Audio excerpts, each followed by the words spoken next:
இப்போ வந்து kidney failure இருக்குது, கிட்னியில் புரோட்டீன் கூடுதலாக போகுது. இது எதனால் காரணம் என்னன்னா, அதுக்கு பிரதான காரணம் ரூட் காஸ் எதுன்னா ஐபிபி தான். ஐபிபி பேஷண்ட்டுக்கு தான் கிட்னி ஃபெயிலியர் வரும், அல்லது லோ பிபி பேஷண்ட்டு தான் கிட்னி ஃபெயிலியர் வரும். இல்லை தெளிவாக புரியுதுங்களா? ஆகவே பிளட் ப்ரெஷர் தான் கிட்னி ஃபெயிலியருக்கு முதன்மையான படியே. ஆகவே அந்த பிளட் ப்ரெஷரை நம்ம வந்து கண்ட்ரோலுக்குள்ளே கொண்டு வரதுக்கு இந்த பாயிண்ட்ஸ் எல்லாம் உங்களுக்கு உதவும். முக்கியமானது இது வரும். அதுக்கடுத்து என்னன்னா, மார்பகத்தில் இந்த ஸ்டெர்னம் இதிலிருந்து வரக்கூடியது இது கிட்னியும் இது பலப்படுத்தும். அதே சமயத்தில் ஹார்ட் என்சைம், அதே சமயத்தில் லிவரோட என்சைமையும் ரைட் சைடில் இருக்கிறத லிவரோட என்சைமையும் இது பண்ணும்.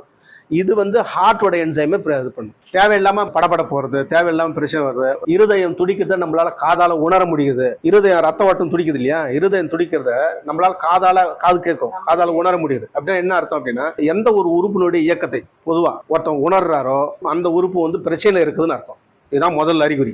இருதயம் வேலை செய்யறத, இருதயம் படப்படக்கிறத உணர்றாரு அப்படின்னா இருதயம் பிரச்சனையில் இருக்குதுன்னு அர்த்தம். இப்போ கிட்னியில் வந்து அதனுடைய சுருங்கி விரிகிற போது வலியை உணர்றாரு, அந்த பகுதியில் உணர்றாரு அப்படின்னா கிட்னி பிரச்சனையில் இருக்குதுன்னு அர்த்தம். எந்த உறுப்பாக இருந்தாலும் சரி அது மாதிரி இருக்கு.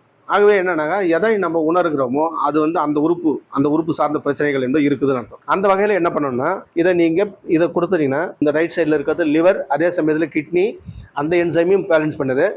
இது ஹார்ட்டு, அதே சமயத்தில் ஸ்ப்ளீனுடைய என்சைமையும் பேலன்ஸ் பண்ணுது. இப்போ இதை கொடுத்துட்டு இதுக்கான ரத்த நாளங்களை சரி பண்ணக்கூடிய இதை நம்ம கொடுத்தோம் அப்படின்னா ஆட்டோமேட்டிக்காக வந்து கிரீஸுக்கு அப்படியே பக்கத்துலேயே வைங்க, வேற ஒன்றும் கிடையாது. நீங்கள் ரொம்ப தூரம் போக தேவை, கிரீஸோட பக்கத்தில். புரியுதுங்களா? அதுக்கடுத்துனாக்கா இது ரெண்டாவது கீழே, இது நேராக GP20 ப்ளூ காண்டிங் பாயிண்ட்டுக்கு மேலே இது. இப்போ இதை கொடுத்தாலே உங்களுக்கு வந்து ரத்த நாளங்கள் சார்ந்த பிரச்சனைகள், ரத்த குழாய் சுருங்கி விரிவதற்கான பிரச்சனைகள், இது எல்லாமே சீரான அளவு சரியாகும். இது நம்ம என்ன பண்ணோம், ஒரு காம்போவை தான் கொடுக்கணும். ஒரே பாயிண்ட் மட்டுமே கொடுத்துட்டு அதை மட்டுமே கொடுத்தா நம்ம வந்து நாம் எதிர்பார்க்குற ரிசல்ட் கிடைக்கும் அப்படின்னு இருக்கக்கூடாது.